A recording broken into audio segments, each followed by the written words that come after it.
Hello, my name is Jacob Fraker. I'm 28-year-old gay man living with CF.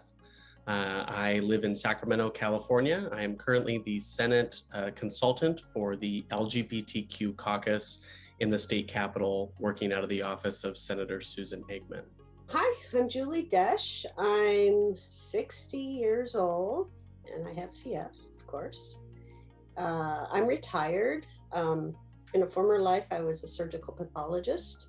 And these days I spend most of my time meditating, teaching meditation, and volunteering for CFRI and hanging out with my dogs and my kids and my partner. I'm Devin Wakefield. I live in Seattle, Washington. I'm 30 and I was born with cystic fibrosis. I was diagnosed right away, which was nice, but also I got diagnosed because I was really sick. Hey there, my name is Emily Schaller. I'm 39 years old, almost 40. Diagnosed with cystic fibrosis when I was 18 months old back in 1983. I currently live outside of Detroit, Michigan, and I run and operate and founded the Rock CF Foundation based in Detroit, Michigan. I had 6 older siblings, and 2 of them had been diagnosed at the Mayo Clinic within the last, 5 years or so of my birth. So when I was born, I was immediately tested with the sweat chloride test, and the diagnosis was made immediately.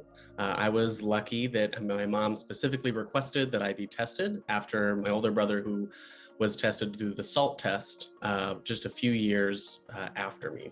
When I think back now to when I was a little kid, I always knew something was going on aside from CF and then through middle school, high school, kind of started to recognize more and more that maybe I like girls and not boys.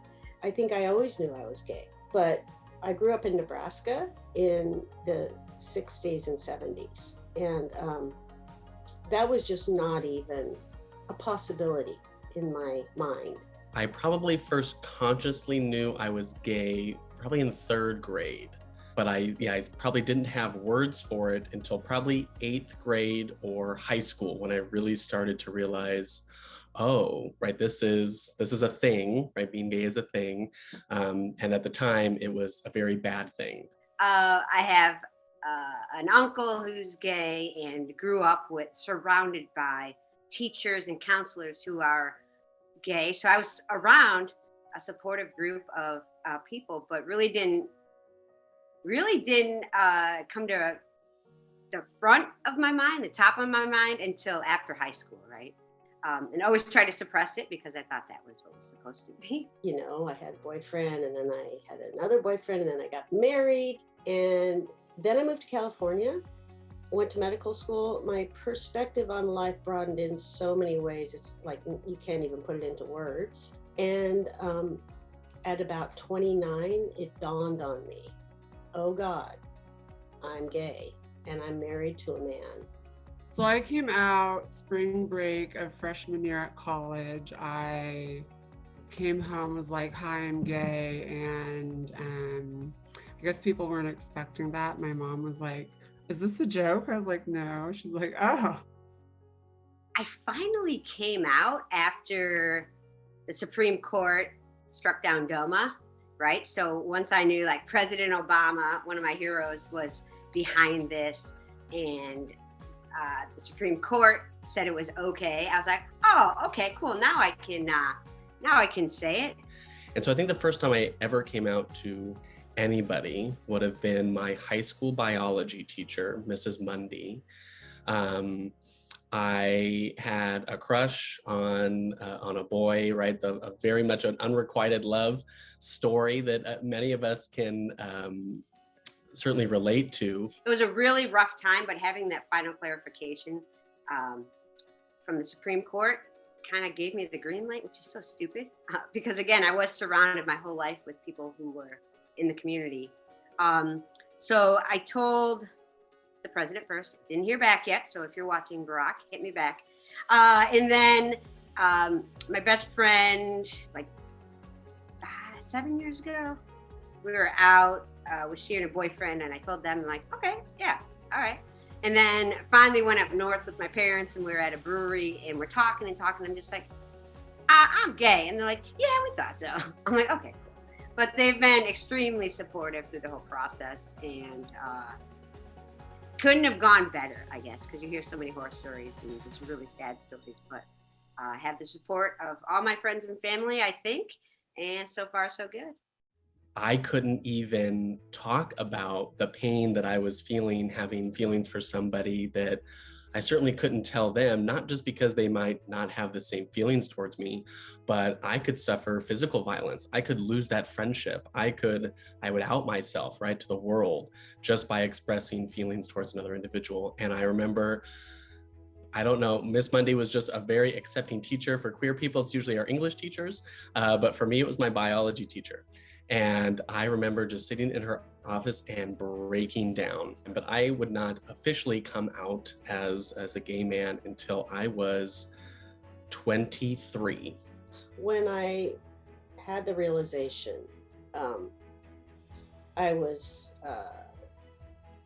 married, of course, and I was really in deep infatuation with this woman that I spent a lot of time with. And I just became more and more aware that something was deeply wrong with this situation. And when I had that conversation with Scott and told him, you know, his immediate response was, he said it was like losing a limb. You know, it's like, and I get that now. It's kind of like part of his identity was being like part of this couple. And here I was telling him I had to leave. I first came out to my sister, who I think was like kind of the easy one, the one who I thought would be most accepting. And then I came out to my mother. Then I came out to my brother. That was a really scary conversation. It ended up being probably one of the most powerful moments in kind of like my queer perspective down the road, coming out to my brother and what transpired later. And then I came out to my father. That was not a good conversation. I don't currently have a relationship with my father as a result of it, but that's okay. That happens. And then the last people I came out to was my grandparents, who was also a very scary conversation. But it ended up being a really beautiful moment. It ended up being a really powerful moment. Telling my parents was also very difficult. My mom had a long history of psychiatric illness. And so for some reason I just said, well, I'm going to tell Dad first. His immediate response was, well, you cannot tell your mother because she will not be able to handle this. That was a hard blow. So I kind of honored his wishes and I didn't tell her for a while, but then I did. And she was like, of course you are. That's fine. I love you no matter what. She was so accepting and so like completely open-hearted. And it was just the opposite of what my dad thought she was capable of. So that taught me a profound lesson about being open. And I don't think I've ever hidden who I am since then.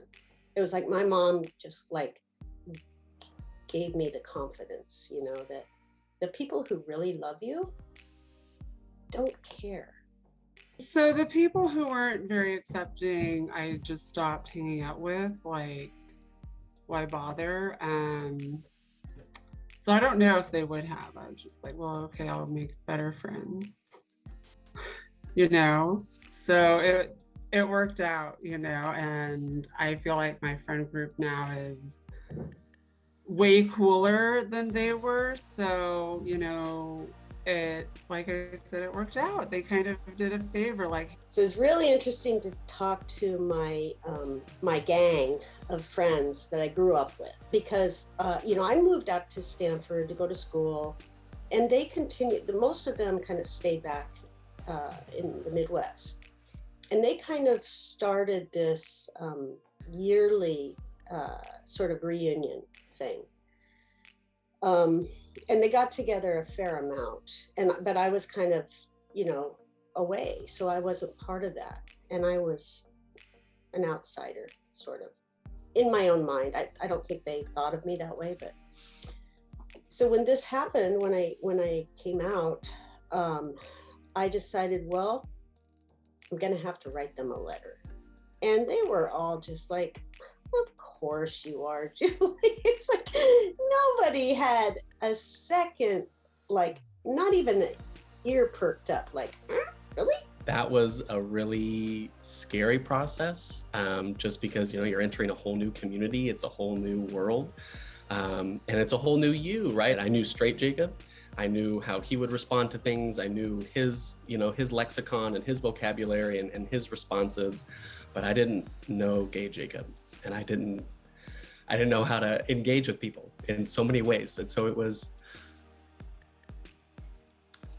really awesome because the community was really accepting, and I was able to find friends allies, all kinds of things to kind of help me navigate this world. And then now I'm in a position where in many ways I get to mentor and help navigate people who are entering into that world themselves. It was a crazy intense time, but it was awesome. And a big part of why I regretted coming out so late. My partner, Michelle, now, we met in a running group in my community.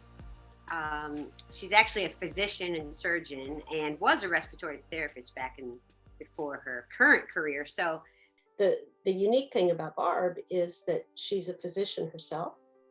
So she knew, like, she didn't just like hear these two words and then have to run to the internet to figure out what that is, or understand from me what it was. Like, she knew what it was.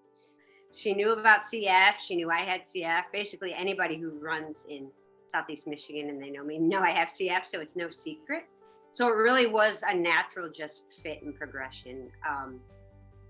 She has asthma, so sometimes when she's sick, I'll do her CPT and she'll do it on me, and just it's an easy natural fit. So there were no initial like hesitancies, I don't think. And I think the way I phrased it is, it's like I have it, but it's like this weird little thing about me, and I'm not like everyone else with CF, so just don't pay attention to that kind of thing.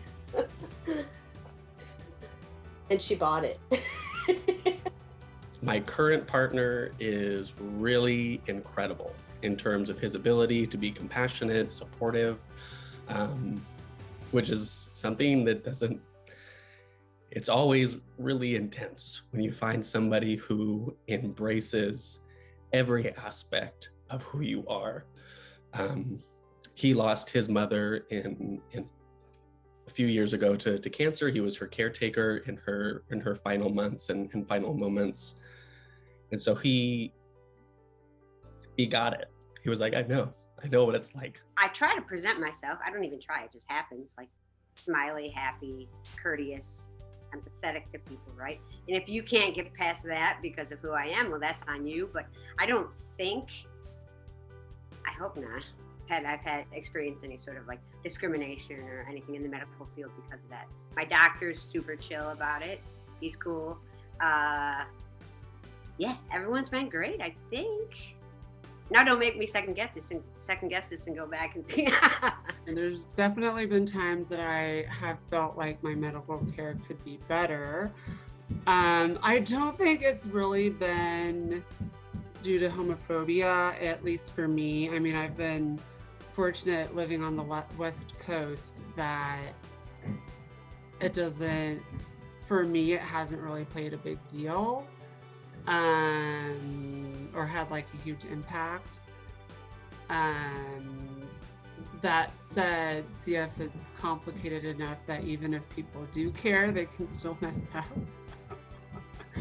So yeah, I haven't needed to worry about that. I definitely experienced homophobia when I was working in the medical field with my colleagues. Some of them in the same department.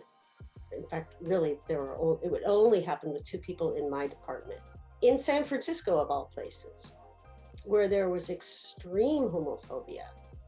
Pride Month means to me visibility, which is something that both the rare disease community and the queer community often have to fight for on a daily basis, of just visibility.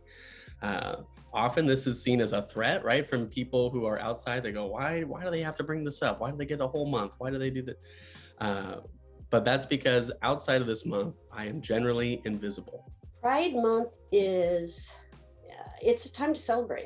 It's just a time to be proud of who you are in all of its glory. So it's kind of cool that it's June. It's the month after CF Awareness Month. So we just roll right into the next. And we have a lot of work to do in the US still. Like, it still amazes me that there's legislation being passed in this country